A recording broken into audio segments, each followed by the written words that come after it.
കോഴിക്കോട് മണക്കുളങ്ങര ക്ഷേത്രത്തിൽ ആനയിടഞ്ഞ 3 പേർ മരിച്ച സംഭവത്തിൽ ക്ഷേത്രം ട്രസ്റ്റിക്കെതിരെ കേസെടുത്തേക്കും. വനംവകുപ്പ് CCFന്റെയും കോഴിക്കോട് ADMന്റെയും റിപ്പോർട്ടിന്റെ അടിസ്ഥാനത്തിലായിരിക്കും നടപടി. വനമന്ത്രി AK ശശീന്ദ്രൻ മരിച്ചവരുടെ വീടുകൾ ഇന്ന് സന്ദർശിക്കുന്നുണ്ട്.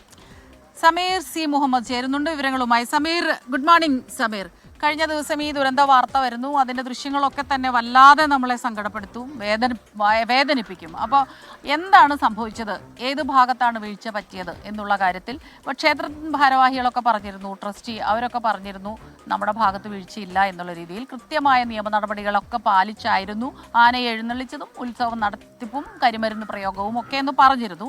പക്ഷേ അത് അങ്ങനെയല്ല എങ്കിൽ തീർച്ചയായിട്ടും കേസ് വരുമ്പോൾ അവർക്കെതിരെയൊക്കെ കേസ് എടുക്കേണ്ടി വരും. എന്താണ് ഏറ്റവും പുതുതായിട്ട് ലഭിക്കുന്ന വിവരം ഈ കേസ് അന്വേഷണം?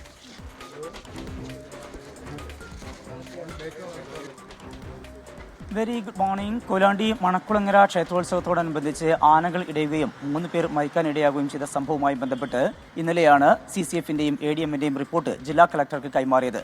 അതിനകത്ത് ട്രസ്റ്റിയുടെയും ഭാഗത്ത് ഗുരുതരമായിട്ടുള്ള വീഴ്ചയുണ്ടായിട്ടുണ്ട്. അതുപോലെ തന്നെ അവിടെ പടക്കം പൊട്ടിച്ചതുമായി ബന്ധപ്പെട്ടും വീഴ്ചയുണ്ടായിട്ടുണ്ട്. മാത്രമല്ല നാട്ടാന പരിപാലന ചട്ടത്തിന്റെ നഗ്നമായ ലംഘനം ഉണ്ടായി എന്നതും അതിൽ കണ്ടെത്തിയിട്ടുണ്ട്.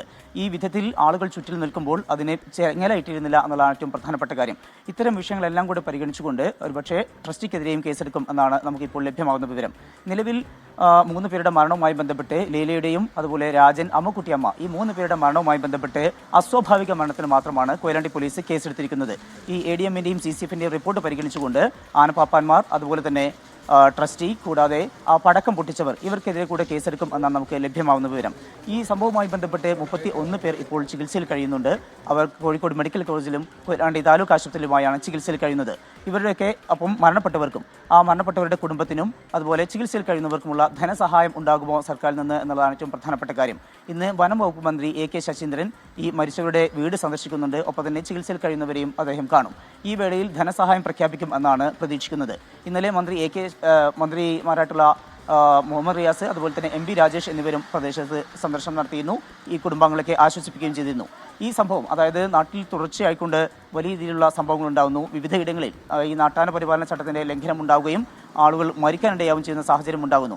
അത്തരമൊരു സാഹചര്യത്തിൽ അതിന്റെ തുടർ നടപടികൾ എന്ത് എന്നത് സംബന്ധിച്ച് ഉൾപ്പെടെയുള്ള കാര്യങ്ങളിൽ സർക്കാർ ഒരു തീരുമാനമുണ്ടാകും. വിഷയത്തിൽ ഹൈക്കോടതിയും ഇടപെട്ടിട്ടുണ്ട്. മറ്റൊരു പ്രധാനപ്പെട്ട കാര്യം കൂടിയുള്ളത്, ഈ സംഭവത്തിന്റെ പശ്ചാത്തലത്തിൽ കോഴിക്കോട് ജില്ലയിലെ എല്ലാ ഉത്സവങ്ങളും, അതായത് ആന എഴുന്നള്ളിപ്പോടു കൂടിയുള്ള ഉത്സവങ്ങൾക്ക് നിയന്ത്രണം ഏർപ്പെടുത്തിയിട്ടുണ്ട്. ഒരിടത്തും ഈ മാസം 21 വരെ ആനയെ എഴുന്നള്ളിക്കരുത് എന്നുള്ള കർശന നിർദ്ദേശമാണ് നാട്ടാന പരിപാലന ചട്ടത്തിന്റെ ജില്ലാ കമ്മിറ്റി, CCF, അതുപോലെ തന്നെ ADM ഉൾപ്പെടെയുള്ളവർ ചേർന്നുകൊണ്ടുള്ള ഒരു കമ്മിറ്റിയാണ്. ആ കമ്മിറ്റി എടുത്തിട്ടുള്ള ഒരു തീരുമാനം, ഈ മാസം 21 വരെ ആനകളെ എഴുന്നള്ളിച്ചുകൊണ്ടുള്ള ഒരു ഉത്സവം പാടില്ല. അതായത് ഉത്സവം നടത്തുകയാണ് എങ്കിൽ ആനകളെ എഴുന്നള്ളിക്കുക എന്നുള്ള കർശനമായിട്ടുള്ള നിർദ്ദേശം നൽകിയിട്ടുമുണ്ട്. യെസ്.